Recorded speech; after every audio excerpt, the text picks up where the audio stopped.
रामायण के मुताबिक लक्ष्मण जब अचेत हो गए तो उनके लिए भगवान हनुमान पूरा पर्वत ही उठाकर लाए थे। लेकिन कैसे?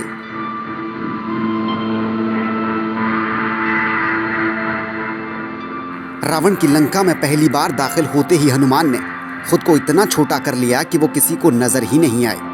लेकिन कैसे?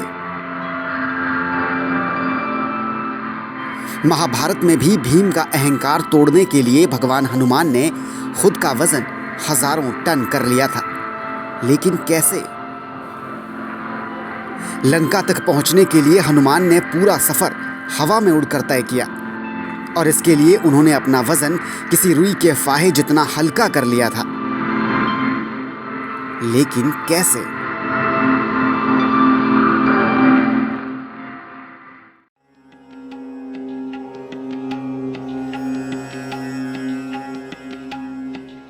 शास्त्र और पुराण हजारों साल पुराने हैं, लेकिन उनमें लिखी गई बातें, उनमें लिखे गए तर्क कई कसौटियों पर विज्ञान के गले नहीं उतर पाते।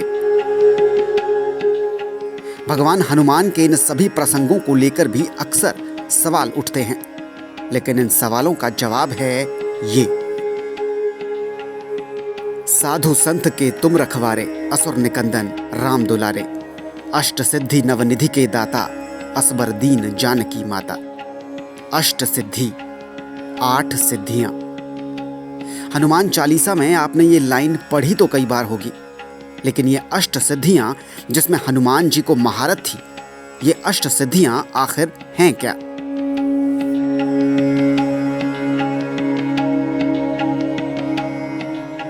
पौराणिक हिंदू धर्म ग्रंथों में वर्णित इन अष्ट सिद्धियों में पहली सिद्धि है अणिमा। इस सिद्धि का ज्ञानी खुद के आकार को अपनी इंद्रियों से नियंत्रित करके किसी सूक्ष्म अणु के समान करने में सक्षम हो जाता है। इसी सिद्धि का उपयोग हनुमान जी ने लंका निरीक्षण के लिए किया था। अति सूक्ष्म होने के कारण हनुमान के विषय में रावण की लंका के लोगों को पता तक नहीं चला था।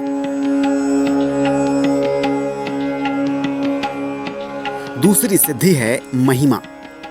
यह सिद्धि किसी सिद्ध पुरुष को अपना आकार असाधारण रूप से विशालकाय बनाने में मदद करती है। इसी सिद्धि के इस्तेमाल से हनुमान ने लंका जाते हुए सुरसा नाम की राक्षसी को परास्त किया था।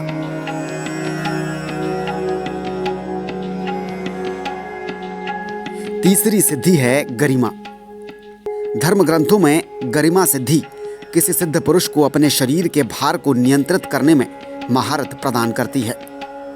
महाभारत में भीम के अहंकार को तोड़ने के लिए हनुमान ने वानर रूप लेकर अपनी पूंछ का वजन इतना बढ़ा लिया था कि भीम उसे हिला भी नहीं पाए, और भगवान हनुमान ने ऐसा इसी गरिमा सिद्धि का इस्तेमाल करके किया था।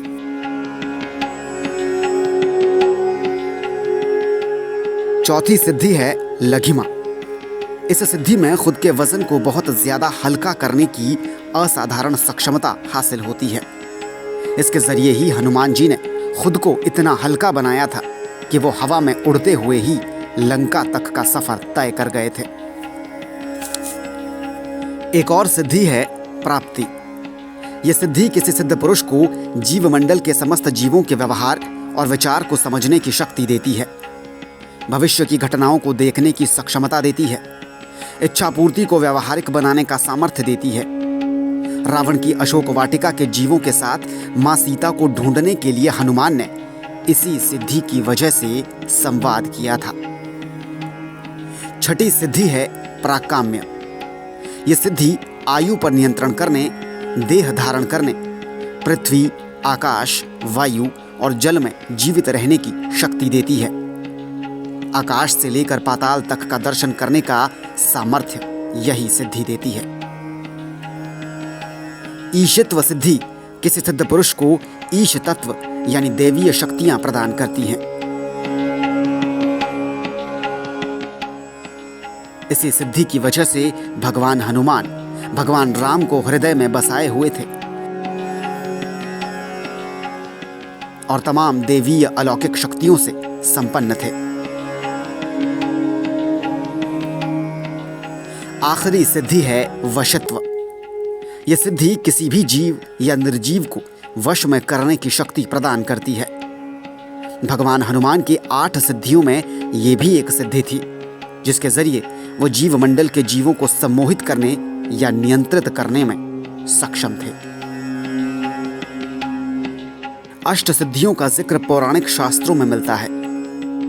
आज के आधुनिक दौर में जाहिर है कि ये मुमकिन नहीं, लेकिन आज के दौर की व्यावहारिकता पुराणों की विश्वसनीयता और आस्था पर सवाल नहीं उठा सकती।